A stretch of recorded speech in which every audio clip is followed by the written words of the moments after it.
जी नाजरीन, welcome back from the break. और अब बात कर लेते हैं बजट के हवाले से। 5 जून को नेशनल असेंबली और सेनेट का इजलास तलब कर लिया है। नया बजट आवाम के लिए कितना मुफीद होगा, फ़ायदेमंद होगा, IMF की पॉलिसी क्या होगी।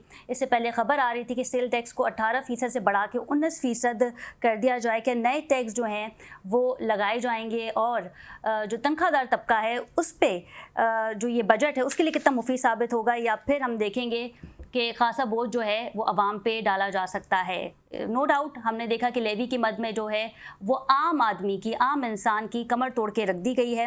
मशरिक़ वस्ता की सूरत हाल के हवाले से भी हमने देखा कि पेट्रोल की कीमतों में इजाफा किया गया। बिलखुसूस अगर ये कहा जाए कि पाकिस्तान वो मुल्क था जहाँ सबसे ज़्यादा पेट्रोल की कीमतों में इजाफा किया गया है तो गलत ना होगा। इस पर मज़ीद बात करेंगे। हमारे साथ मौजूद हैं डॉक्टर फ़ारूक अफजल साहब, इकोनॉमिस्ट हैं। बहुत शुक्रिया डॉक्टर साहब आपके वक्त का। Thank you very much. अस्सलाम वालेकुम। डॉक्टर साहब, बजट की आमद है। 5 जून को जो है वो बजट पेश किया जाएगा और इसी हवाले से नेशनल असेंबली और सेनेट का इजलास जो है वो तलब किया गया है।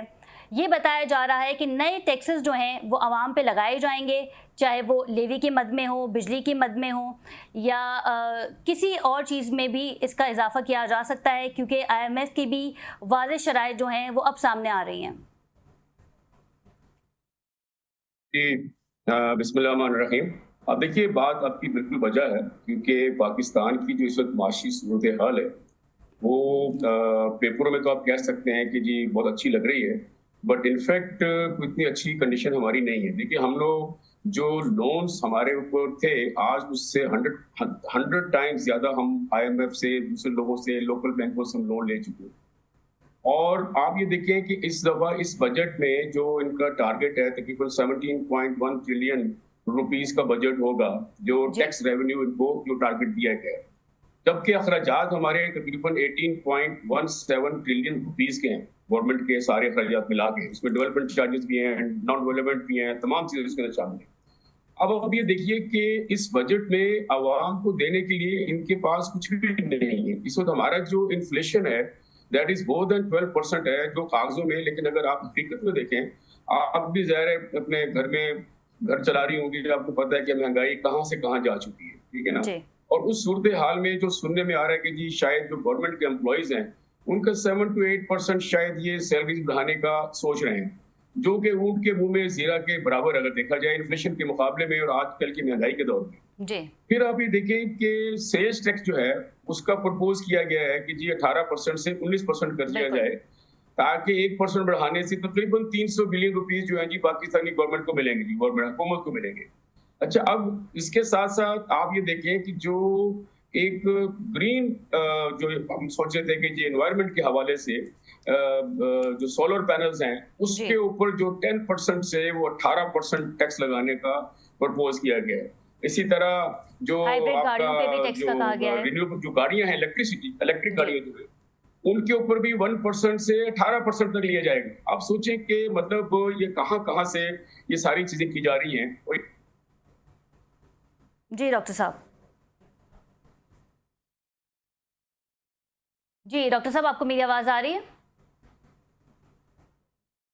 बिल्कुल, बजट के हवाले से। जी, आई डोंट थिंक सो कि सूरत बेहतर होगी, बल्कि सूरत गंभीर होगी। देखिए, बजट में इनको चाहिए क्या एक्चुअली, मैं कैलकुलेशंस देख रहा था। आप देखिए कि हमारे जो नॉन डेवलपमेंट एक्सपेंडिचर की जब बात कर रहा हूँ, मैं बात करूंगा इनके पर्क्स की, जो पॉलिटिशियंस एंड ब्यूरोक्रेट्स की जो पर्क्स की बात कर रहा हूँ मैं, सैलरी पेंशन की बात नहीं कर रहा।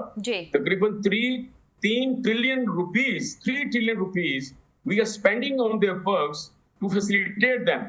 मैं अगर कहूं जब हाफ कट डाउन कर दो, इनको 50% कर दो, तो 1.5 ट्रिलियन रुपीस मुझे बचेंगे। जो PSDP के लिए हम रख रहे हैं 1.2 ट्रिलियन रुपीस रख रहे हैं, आप इसको डेट सर्विसिंग में कर सकते हैं। हमारे बजट का 47% तो डेट सर्विसिंग में चला जाएगा, तकरीबन 7.8 ट्रिलियन रुपीस। तो आप ये देखिए कि ये अपने लल्ले तल्लों को खत्म करने का नाम नहीं ले रहे, नॉन डेवलपमेंट एक्सपेंडिचर को खत्म करने का नाम नहीं ले रहे, उस पर कोई बात नहीं करता, ना IMF करता है और ना ये खुद बात करते हैं। अच्छा, मसला क्या है कि ये डॉक्टर साहब, ये जो टैक्स शॉर्टफॉल के बारे में भी जिक्र करते हैं हम, क्या उसमें भी इजाफा देखने में आया है? FBR जो है वो अपना हदफ पूरा करने में नाकाम रही है? जी, बिल्कुल सही कहा आपने। इसीलिए देखिए कि जो पेट्रोल के ऊपर जो लेवी बढ़ाई गई है, वो इन्होंने अपने टारगेट्स को पूरा करने के लिए, एफबीआर को सपोर्ट करने के लिए हुकूमत ने ये पेट्रोल की कीमतें बढ़ाई, उसके ऊपर लेवी बढ़ाया ₹148। आप सोचें कि गरीब अवाम के ऊपर आप मतलब क्या जुल्म कर रहे हैं। और ऊपर से जब मुजरा बात करें कि जी ये जो है मोटरसाइकिल वालों को क्या प्रॉब्लम है, उनको तो कोई फर्क नहीं पड़ता। मतलब यानी ये बात करते हुए इनको शर्म नहीं आती है कि पेट्रोल की कीमत बढ़ने से सिर्फ मोटरसाइकिल की बात नहीं है। जब बिल्कुल। लॉजिस्टिक्स की प्राइसेस बढ़ती हैं तो तमाम कमोडिटीज की प्राइस बढ़ जाती है और महंगाई जो है ना एकदम बाहर आती है। और ये इन्होंने अपने टारगेट्स पूरे करने के लिए डिफरेंट इन्होंने वो सेगमेंट्स बना रखे हैं कि किस तरह आवाम पे टैक्सेस डाल के, किस तरह लेवीज बढ़ा के, इलेक्ट्रिसिटी के चार्जेस बढ़ा के ये हम किस तरह अपने टारगेट्स को पूरा करते हैं। और सेकेंडली जो टैक्स दे रहा है जी। उसी को ही टैक्स लगाते रहते हैं। टैक्स नेट में नए लोगों को लेकर नहीं आते हैं। हालांकि अभी आईएमएफ ने कहा इनको कि जी आप एग्रीकल्चर पे टैक्स लगाएं, लेकिन लगा नहीं सकते क्योंकि आपके जो सेनेट में, आपकी कौमी असेंबली में, सूबाई असेंबलियों में ये सारे जो एग्रीकल्चर्स बैठे हुए हैं, जी। दे वुड नेवर लाइक हुकूमत पाकिस्तान के दे शुड इम्पोज, इनको खुद ही लेजिस्लेशन करते हैं ये लोग तो। और ये इनके हाथ में हर चीज है, अपने पर्स बढ़ाना, टैक्सेस को यहाँ से वहां घुमाना इनके हाथ में है ना। तो अवाम का मसला ये है कि वो तो बिल्कुल देख रही है, बस हिप्नोटाइज हुई हुई है, जो हो रहा है वो उसको अच्छा देख रहे हैं बस। डॉक्टर साहब, जो आदाद शुमार सामने आए हैं वो आप बेहतर तरीके से करेक्ट कर सकते हैं कि 11 माह में 868 अरब रुपए का शॉर्टफॉल जो है वो देखने में आया है और एफबीआर की जो है ये नाकामी बड़ी सामने आई है। देखिए बिल्कुल कोई आप देखें, अगर आप कैलकुलेट करें तो ये तकरीबन जो इन्होंने लेवी लगा के जो पैसे कमाए हैं इससे अपना टारगेट पूरा किया है पेट्रोल की लेवी से। आप कैलकुलेशन कर लें, ये जो 415 रुपए किया था पेट्रोल, पहले 300 किया, अभी भी 383 रुपए है। आप सोचें जरा, और ये कहां से कहां 270 260 से पेट्रोल कहां से कहां पहुंचाया इन्होंने। और every day they make money out of that actually. आप सोचें कितनी गाड़ियां चल रही हैं, कितना पेट्रोल इस्तेमाल हो रहा है, कहां डीजल इस्तेमाल हो रहा है, और इन्होंने अपने टारगेट इसी तरह पूरे किए हैं। You are very much right actually. लेकिन अब इनको पूछे कौन, पूछने वाला कोई नहीं एक्चुअली कि टैक्स क्यों लगा रहे हो, लेवी क्यों बढ़ा रहे हो, इलेक्ट्रिसिटी। अभी भी आईएमएफ ने कहा है कि गैस चार्जेस बढ़ाओ, इलेक्ट्रिक चार्जेस बढ़ाओ। उनके लिए आसान हदफ ये होता है कि आसान हदफ यही है कि इलेक्ट्रिक चार्जेस बढ़ा दो और पेट्रोल की कीमत बढ़ा दो, गैस के चार्जेस बढ़ा दो, और जो टैक्स दे रहे हैं उनके ऊपर मजीद टैक्स बढ़ा दो, स्टेट टैक्स को बढ़ा दो। ये एक बहुत बड़ा मसला है। देखिए इस तरह इकोनॉमी नहीं चलती, लोन्स के ऊपर इकोनॉमी नहीं चलती। आप कर्ज पे कर्ज लिए जा रहे हैं, उसको उतारना हमने और आपने है, और ये तो सब इधर उधर हो जाएंगे। यकीन जानिए हालत बहुत बुरी है इस वक्त पाकिस्तान की इकोनॉमी की। ये सिर्फ मीडिया अच्छा दिखा देता है, पेपर अच्छा दिखा देता है, अदरवाइज आप भी रह रही हैं, नॉर्मल लाइफ गुजार रही हैं, आपको पता है क्या महंगाई है और किस तरह गुजारा करना मुश्किल है। इसलिए आम बंदे का, मिडिल क्लास को ऑलमोस्ट खत्म होती जा रही है, ठीक है ना, और पॉवर्टी की लाइन पे आते जा रहे हैं लोग। तो हालत इतनी अच्छी नहीं है, बताऊं आपको। अच्छा डॉक्टर साहब, क्योंकि आईएमएफ की पॉलिसी के हवाले से भी हम बात कर रहे हैं, पाकिस्तान जो है वो आईएमएफ के प्रोग्राम में जा चुका है। इस वक्त जो सूरत हाल है अरब ममालिक की वो भी कशीदा है। क्या आप देखेंगे कि अगर अमेरिका ईरान मुज़ाकरात कामयाब नहीं हुए तो लेवी की तो हम बात कर ही रहे हैं, उसमें भी इजाफा किया जाएगा और मज़ीद पेट्रोल की कीमतों में जो है वो इजाफा किया जा सकता है? क्योंकि पाकिस्तान तो यही कहता है कि हम तो जो ऑयल है वो बाहर से ख़रीदते हैं, अगर जंग हुई तो तेल मज़ीद महंगा हो जाएगा। देखें बात यह है कि मैं पिछले दिनों बांग्लादेश में था, वहाँ मेरा ऑफिस है और मैं 1 महीना था वहाँ पर। बांग्लादेश में आप यकीन जाने कि उन्होंने इन हालात में जो पिछली जंग हुई, अभी जंग बंदी है, उसमें 10% फी लीटर बढ़ाया, सिर्फ 10%। उनके यहाँ भी पेट्रोल बाहर से आता है, उनके यहाँ भी डीजल बाहर से आता है, सारी चीजें उनके बाहर से आती हैं, लेकिन वहाँ की गवर्नमेंट ने इतना पेट्रोल की और डीजल की प्राइस क्यों नहीं इजाफा किया? 110% से 120% पर लीटर कर दिया। आप हमारे यहाँ देखिए कि किस तरह बढ़ाया गया, कितना परसेंट बढ़ाया गया, मतलब 200%, 300% बढ़ाया गया। पेट्रोल तो दुनिया भर के अक्सरियत मुल्क जो है वो इंपोर्ट करते हैं, लेकिन हमारे यहाँ बहाना बड़ा अच्छा है कि जी पेट्रोल महंगा है। आप देखिए कि जिस वक्त पेट्रोल महंगा भी नहीं हुआ था, 1 महीने के रिजर्व थे, आपने जब पेट्रोल बढ़ाया था 100 रुपया, तो आपने कितने पैसे बनाए उससे बताइए मुझे। आप जो रिजर्व 1 महीने के थे, कम से कम उसको तो आप सस्ता देते रहते। और फिर आप तरीके से जो एक लेवी जितनी लगाई इन्होंने, वो सिर्फ अपनी नाकामी, अपनी कोताहियां, अपनी इनकॉम्पिटेंसी को छुपाने के लिए ये इन्होंने लेवीज बढ़ाई और पेट्रोल की कीमतें बढ़ा दी थी ज्यादा।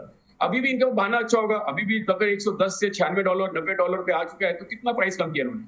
अब हर हफ्ते प्राइस बढ़ रही है। पहले वक्तों में आपको याद होगा कि जी 3 महीने बाद, फिर 1 महीने बाद किया, फिर 15 दिन बाद किया। अब हर हफ्ते में 1 दफा 2 दफा प्राइस बढ़ा देते हैं। मतलब जब चाहे प्राइस बढ़ा देते हैं। मतलब आप ये देखें कि 260-65 से 415 पे लेके तो 10 रुपए कम करके, 22 रुपए कम करके, देखिए जी हमने अवाम को रिलीफ दिया। इनको अल्लाह का खौफ नहीं है क्या? कौन सा रिलीफ दिया आपने? मतलब इतना बढ़ाने के बाद 5% 10% कम करके आपने क्या तीर मारा? लेकिन इनको देखिए, इन पर कैलकुलेशन बड़ी आसान है, क्योंकि जी इनकॉम्पिटेंसी को छुपाने के लिए ये 3-4 हेड्स ऑफ अकाउंट्स होते हैं, जहां से ये पैसे बढ़ा के अपनी इनकॉम्पिटेंसी छुपा के ये पैसे इकट्ठे करते हैं और अपने जो पूरे अखराजात हैं उनको पूरा करते हैं। और अवाम को कोई ख्याल नहीं है, कोई ख्याल नहीं है अवाम करता हूँ। अभी भी देखिए, अब टैक्सेस बहुत आएंगे। अब अगर 17.1 ट्रिलियन रुपीस का मेरा बजट बन रहा है रेवेन्यूज के हिसाब से, और 18.17 ट्रिलियन रुपए मेरे खर्चे हैं, तो जो अच्छा बाकी डॉक्टर जो साहब, खबर billions- ऐसी भी है कि 200 अरब रुपए के नए टैक्सेस जो हैं, वो टैक्सेस तो इस वक्त जो हम दे रहे हैं वो तो दे ही रहे हैं, लेकिन नए टैक्सेस जो है वो लागू हो सकते हैं। 200 नहीं जी, ज्यादा होगा। 350 बिलियन रुपीस के टैक्सेस होंगे, डायरेक्ट इनडायरेक्ट टैक्स। देखिएगा आप इसको, आप अगर देखें ना, 18% सेल टैक्स जो है उससे 19% कर देंगे, 1% तो वही बढ़ गया, 300 बिलियन रुपए वही बन जाते हैं हमारे तकरीबन। आप ये भी देखें ना इस चीज को, तो 300 बिलियन वही बन जाता है। और सही। बाकी उसके बाद जो टैक्सेस लगेंगे, देखिए बहुत सारे टैक्सेस लगेंगे, और भी लगेंगे, बताऊं आपको। और जो मैंने अभी आपसे अर्ज किया कि जैसे ये सोलर पैनल पे बढ़ा रहे हैं, 10% से 18% कर रहे हैं, वो 8% अब लोगों को डिस्करेज किया जा रहा है कि जी आप ये ना करें, बिजली महंगी भी खरीदें और जो रिन्यूएबल एनर्जी वो भी इस्तेमाल ना करें, क्योंकि जब इतना महंगा होगा, आप देखेंगे पहले इनको नेट मीटरिंग में पैसे मिलते थे, वो भी कम कर दिए।